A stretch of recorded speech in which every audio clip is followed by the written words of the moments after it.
Have you ever wasted money on a planner? How can we tell if our planner is actually going to work for us? I'll tell you the 3 things to look for in a planner that will make it work for you. So, how many different planners have you tried over the years? How many planners have you purchased and not used? Not really, anyway. Do you have planner guilt? I think that we all have. But the problem is not that we bought the wrong planner or that we tried to make our own. The real problem that we all have with planners is that we don't actually use them. So today, let's talk about using a planner and how our actions make a planner work for us or not. A functional planner is actually about how we use it, and whatever planner you already have can work for you if you work it. So let's figure that out and dig in. I'm Misty Winkler with Simply Convivial, and I help overwhelmed moms beat the boom and bust cycle and dig into their role at home with cheerfulness and with responsibility. If you need encouragement along the way, and who doesn't, hit the like button, hit the share button, and of course the subscribe and bell. Hit all the things. And then YouTube will be sure to notify you when there are more videos, and better yet, it will recommend these videos to you and to other women like you and me who need this kind of encouragement. So a working functional planner does not require certain page templates or formats or fonts or colors or size. There really are an infinite amount of possibilities when you are browsing planners. And there isn't a one right way or perfect planner out there that is going to make using a planner suddenly work in your life. Instead, using a planner requires a habit. The habit of actually filling it out and using it, looking at it. I know we want to do all the fun things with the planners. We want the colors, we want the stickers, we want the special kind of binding. And in a way, we're not wrong to be enjoying those things. When we enjoy using our planner, we will use it more, but it's the using of the planner that really matters. And that's where we will begin to see the difference, the effectiveness, the function of a planner in our life. The benefit that we get from using a planner is that information is written down in a place where we know where to find it. By using a planner, we're processing through our day and writing it down. Being forced to think things through and write things down helps us get clear and intentional and make better choices. So the planner itself doesn't really do anything. The planner is just a place for writing things down, and the process of writing things down helps us to think through the day and our responsibilities and where our priority should be. So really, a good planner could even be a blank sheet of paper. And this is where bullet journals come into play. Bullet journal people have figured this out. All you really need is a blank page. You need a place to write things down. And a planner is a home for writing things down, thinking through the day, and it works when you do that. So let's talk about the 3 ways that we use a planner that make it effective for us, that make a planner functional. First, a good planner has a place for you to write down your current open projects. Again, this could just be a list in the front, or maybe it has a designated place in the front or the back. It doesn't matter where, it doesn't matter the format. What matters is that you have a place where your current projects are written down, indexed, if you will, so that you can look at a glance and remember what you have on your plate, and so that you don't drop any balls along the way. When you commit to a new project, you write it down on that list. When you complete a project, you check it off that list. And having that list in one place and making it one list helps us to maybe rethink things when we want to add a new project on there.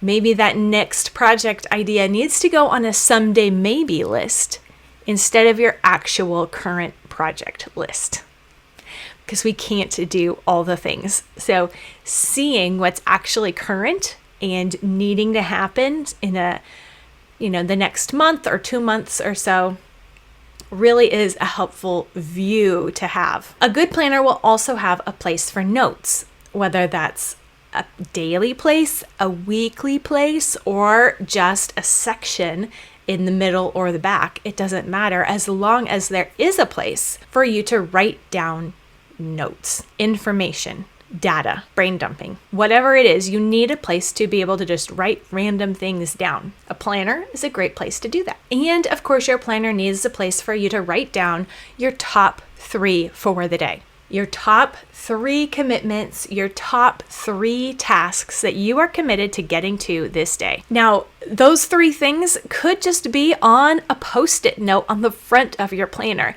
You don't need a daily planner in order to make a daily top 3 work. It can be an index card put in the view page of a binder.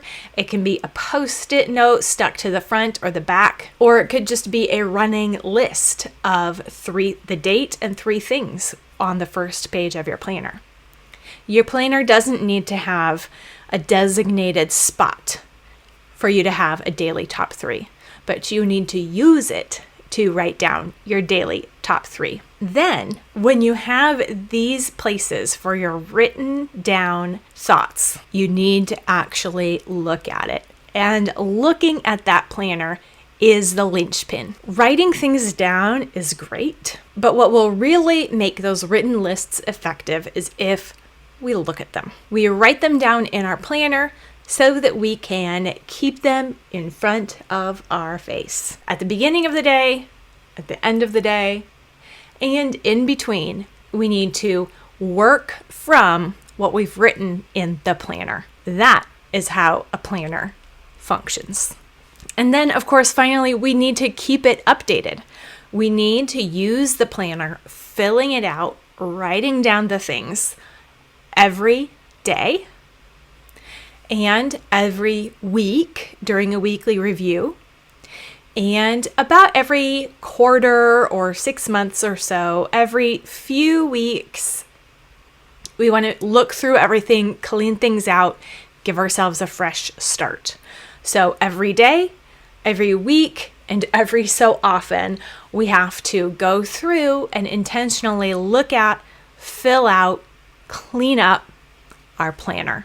And that's what keeps it active. Sometimes it might feel like busy work, but really, it is a concrete action that we can take that just helps us mentally process and then have a written place to keep those thoughts and that information so that we don't keep it inside of our brains. Our brains can stay decluttered and be used for thinking and creating and analyzing and processing and all the things except holding information.